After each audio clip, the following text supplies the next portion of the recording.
Hər vaxtınız xeyir. Bu qısa paylaşımda oyun instinkti barədə danışacağım. Fikirlər müxtəlifdir, ancaq əksər psixoloqların rəyinə əsasən ən önəmli emosiyalardan biridir, həm də ən primitiv, insanın yarandığı ilk günlərdən onunladır. Hər bir fərd doğulan andan oyun emosiyaları onunla birlikdədir, ölənə qədər.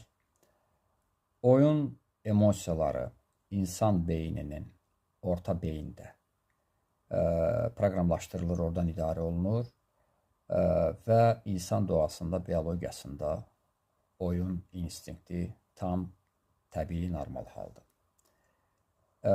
Oyun nəzəriyyələri müxtəlif alimlər tərəfindən irəli sürülüb. Herbert Spencer, Brunner, Piaget, Froebel və s. Əsas mülahizələr bundan ibarətdir ki, uşaqlar üçün oyunlar təbiidir və son dərəcədə faydalıdır. Əqli, zehni, inkişaf və yeni şeylərin öyrənməsi baxımından.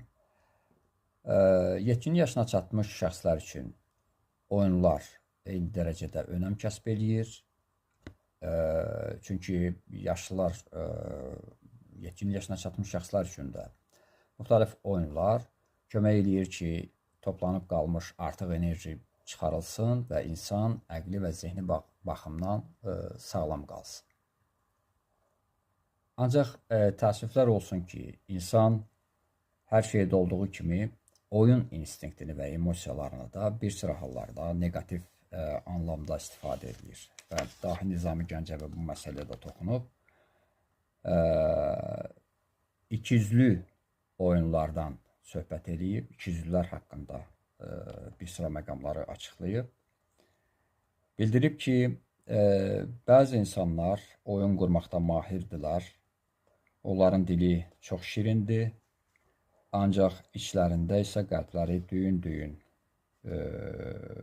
kin bağlayıb və onlar saxtakardırlar, üzdən istidirlər, lakin ürəkləri buz kimi soyuqdur.